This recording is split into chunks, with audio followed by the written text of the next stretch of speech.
Hi guys, these are your boys Yahya and Faiq, and we're gonna be reacting to Shane Gillis comedy today. And Faiq is familiar with Shane Gillis, but he's not that much like into Shane Gillis. So I'm gonna introduce him more to Shane Gillis too. And then we're gonna react to Shane Gillis comedy. I think he's one of the, to be honest, if you're talking about the stand-up, I think he's one of the best comedians, and he's probably got the best Trump impressions ever. So today we're gonna be playing a clip of what do you want to react to, Faiq? Special Olympics? Yeah, Special That was Olympics. it. That was a good skit, I think. So we'll just react to Shane Gillis just doing comedy about Special Olympics. Some of his comedy is dark comedy, so if you guys are like not good at taking jokes, if your feelings get hurt, I would say change the channel. Yeah. Please. All right, let's go. Play it. His girlfriend played college volleyball, so I'm very excited to like shit on volleyball whenever Can you- I can. So I get in there and I was like, yo, volleyball is fucking, that's a weird culture. Get them fucking shorts, get them gym shorts. The shorts they're wearing is gross. And she was like, no, we need those shorts for speed on the court. And I was like, speed on the court. I know that's not true. I watched the NBA. None of you are moving as fast as like a ref. That is true. That is true. The Those guys ref. are wearing like slacks, dress shoes for some reason. She was like, no, we need those shorts. The tight shorts, they're essential. She compared them to like a helmet in football. I was like, I know they're not essential because I Googled the Special Olympics volleyball team. Oh my god. All of a sudden, those shorts weren't so essential for them. What's that about? Yeah, like I mean, to be honest, How bad? I mean, if you look at the Special Olympics volleyball team, they're not wearing those shorts, Yeah. right? So are they essential for speed? You think they look like the fucking N1 mixtape out there? Offensively baggy is how I would describe all of their attires.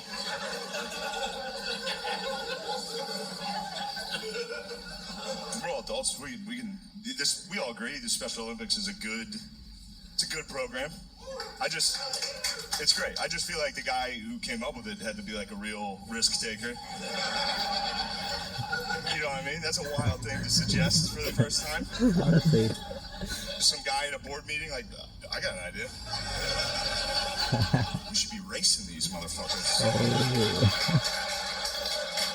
Like, what'd you say? Fucking town over said they had the fastest ones. Said we settle it, you know? I think the thing about Shane is delivery is so good. Yeah. Yeah, just it's like I can tell. when he was just going for the punchline, it's just like it hits every time. Yeah. I'm not making fun of the Olympians. The concept is wild. It's a wild, like if your best friend invented the Special Olympics and told you about it first, you'd be like, don't ever tell anybody that. Who the fuck were you gonna tell them? Like I would do the same. If you're telling me about, if you're suggesting something new like this, definitely not. Don't tell this. Not to. What are you doing? Pole vault? You know the pole sport, by the way? Which sport? Pole vault. No. That's where you're using the stick and you're going over the thing. In Oh Olympics, yeah, there's a gun. that one, yeah. Yeah, like that's funny. Like that's nice, but for the disabled people. Oh my god. I actually volunteered and coached with the Special Olympics for a little while. So That's what true you guys story, do? by the way. He was actually. No, don't clap. Please. I did it for those kids. No, I'm kidding.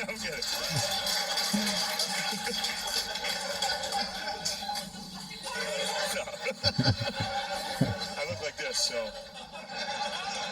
me coaching the Special Olympics, I was like a fucking double agent. No one knew whose side I was on, dude. Player, chaperone, no one knew. Because you know Shane Gillis is family members. They have kind of Down syndrome as well. He has a lot of family members, and he himself is pretty close to like having Down syndrome. So it's like nobody actually knew what side I was on. Am I one of them? Am I? Yeah. Standing there coaching, holding a clipboard with 5 dudes that looked exactly like me. You don't see the coaches from the other team looking over like, I think they're fucking letting one of them coach. Let one of them coach. Yeah. No, I did coach the Special Olympics for a little while, and it's fun. That's another thing you're allowed to talk about. It's happy. Everyone there's sportsmanship. It is funny. Don't let anyone tell you it's not funny, dude. I was there. Everyone there is laughing. It's fun. I coach basketball. Kids would catch the ball, just fucking launch it into the bleachers. People would be like, "What the fuck are you doing out there?" I'm sorry, guys. I can't show you the impressions of Shane. Because if you actually can see the scene, if you actually see Shane Gillis doing this, they're on a different level. My whole team ruled. Every dude on my team they were the funniest. They were bros. They're bros, dude. My whole team loved two things. They loved tits. They do. I don't know if you know these guys. They fucking love the ladies. They love the ladies. No. And they love John Cena. That's it. That was the news. You know what? I think the punchline is basically John Cena because he does like a lot of Make-A-Wish. Okay. They love tits and John Cena. Every day. We'd be in the huddle. There'd be like a lot of ladies here tonight. It was like, ooh, yeah. They'd be like, what do you think John Cena's up to? Oh, you're going to have to get way worse before you meet him. Oh. Oh my God. He's like, you're going to have to get way worse before you meet John Cena. Oh, God. John Cena's like the angel of death for those guys. Oh, God. I told my guys, I was like, you see Cena coming, you get the fuck out of there. It's probably for like the serious people who have like serious health problems. Yeah. Like about to die. John Cena appears like an angel of death for them. God, Shane. He's taking souls with him.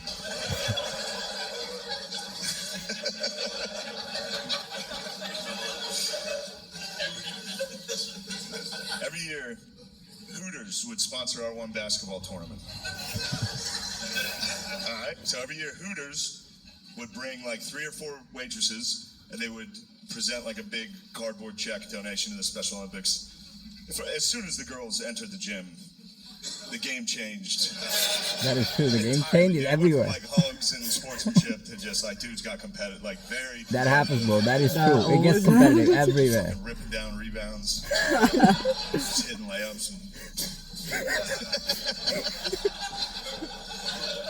And then at the end of the game, there'd be a hug line, you know, between the waitresses and the players.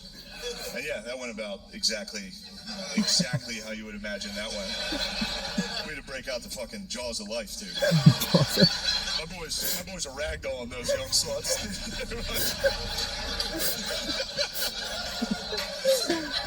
And I'm not knocking the players. They were totally in the right. The girls were hot. The waitresses. They were totally in the right. The girls were hot. Myself. Oh, God. Oh, my God. All right, I think I'm going to get out of here, guys. Thank you guys very much. This was a lot of fun. Thank you. That was good. What do you think about Shane Gillis, bro? Yeah, I think his comedy is amazing, right? Funny, yeah. You know, if I give you a little bit of background on Shane Gillis, the thing is, this guy's been cancelled multiple times. Yeah. Like, because you've seen the jokes, right? The kind of jokes that he's making. I don't think people should be getting mad at jokes because I'm an advocate for like free speech. But some of the liberals, like really left-wing rebels, they were trying to find any excuse to actually cancel you. Okay. So what he was on one of the podcasts, he was talking about the Chinese people, and I think he said something which it didn't mean to be offensive for Chinese people, but it kind of like for some people it turned out to be offensive, and it wasn't caught during the podcast. Later on, Shane Gillis was he was signed up for SNL. And he got signed up by SNL. But before his performance, somebody actually found out a video from like a year ago or something. Yeah. They went through the recording and they found out that Shane Gillis actually said that about Chinese people. And they were like, they fired him. And then he just couldn't perform. Before this first performance, he actually got fired from SNL. Then he got so big after that because he started doing his like own stuff. Like he started, his podcast got bigger. He was invited to like different other shows. Stand-up comedy was doing awesome. And then I don't know if you've listened to his new SNL comedy. They brought him to SNL again. They signed him up again because now Shane Gillis has gone so big that they can't stop him. They can't stop. They have seen the progress. They can't stop him. So that's the thing, man. I think Shane Gillis is probably one of the best. When you talk about stand-up comedy, Shane Gillis is probably one of the best. If you're talking about the roast, I say Tony Hinchcliffe, just a different guy. But next time maybe we can react to Tony Hinchcliffe as well. Why not? Yeah. Alright guys, have a good one.